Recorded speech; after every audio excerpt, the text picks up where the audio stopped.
Hello and welcome back to Binzu, your go-to channel for fascinating stories. Today, we'll be diving deep into the history of Toronto during World War II. When World War II began in 1939, Toronto was already a vibrant and bustling city. As news of the war spread, citizens quickly joined the rest of the nation in supporting the war effort. With Canada being a member of the Allied forces, Toronto became a vital part of the home front. One of its significant contributions was its role in the war production industry. The city had several manufacturing companies, including the de Havilland Aircraft Company, which produced aircraft such as the Mosquito fighter bombers. The de Havilland Aircraft Company was located in Downsview, Toronto, and during the war, it employed over 7,000 people. The facilities produced more than 1,000 aircraft, which were used in various battles. Another significant contributor to Toronto's war production was General Motors Corporation. They built engines and armored vehicles, generating thousands of jobs for the people of Toronto. General Electric, a company that primarily manufactured light bulbs and electrical appliances, retooled their operations to make shells and incendiary bombs. One of the challenges Toronto faced was the shortage of food, fuel, and other essential supplies due to the war. The government implemented rationing measures to make sure that the country's resources were used more efficiently. Canadians were issued ration cards, and they could use the coupons to purchase certain items. During the war, the efforts of the people in Toronto were not limited to just the factories. Thousands of volunteers from all walks of life helped with the war effort. They asked for donations, sold war bonds, and collected scrap metal.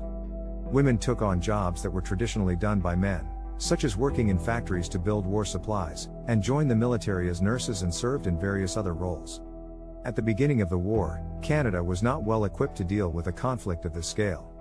The Canadian government quickly implemented measures to ensure that the country was able to fight the war effectively. The country relied heavily on the United States for supplies. During the war, Toronto became a training center for thousands of American troops who were preparing for deployment overseas. Some American soldiers who were stationed there were on leave and were known to explore the city's notorious nightlife. The Army and Navy Club, a popular spot for soldiers, entertained them with dances and other activities. Toronto was also home to a large number of refugees who fled from Europe during the war. Most of them were Jews who escaped the atrocities of the Holocaust. The refugees were accommodated in camps in various parts of the city. Toronto faced its fair share of anxieties during the war as the city was the nerve center of the defense plant program. The city was on edge, knowing that if the enemy ever got through to the border, Toronto would be a prime target. The government assured citizens that the potential for an attack was slim, and the air raid wardens and police were there to keep them safe.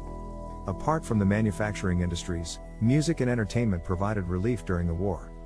The Canadian Broadcasting Corporation, or CBC, provided radio programs that offered entertainment, news, and even war propaganda. The CBC's Studio 40, located on Jarvis Street in Toronto, produced many programs for the troops overseas. Prominent performers, such as Glenn Miller's orchestra and Vera Lynn, would perform for troops throughout Toronto. At the same time, the war also had a negative impact on entertainment in Toronto. Many nightclubs and theaters closed due to the rationing of fuel, and performers mostly took a backseat so that resources could be allocated to the war. Another significant impact of World War II on Toronto was the increase in crime. The war had a way of creating new opportunities for criminal activities. Black markets flourished, with some individuals even stealing rationed goods to sell them for a profit. Many people were arrested during this time for black market activities, and the police worked hard to keep the criminal activities in check. The end of World War II brought much needed relief to Toronto, as it did for most of the world. The city slowly began returning to normalcy, and the effects of war eventually faded. Despite the deprivations and anxieties of war, citizens banded together to support the war effort, showing their resilience and strength in the face of adversity. In conclusion, Toronto played a significant role in Canada's contribution to the Allied forces during World War II. The city's manufacturing industries produced crucial war supplies, while its people volunteered and supported the war effort. The impact of the war was felt in various aspects of life, from entertainment to crime. But in the end, the city emerged victorious, a testament to the resilience of its people. Thank you for watching, and we hope you enjoyed this video. Don't forget to hit subscribe and like for more informative and exciting videos. I am Nova, your helpful virtual assistant, signing off from Binzu.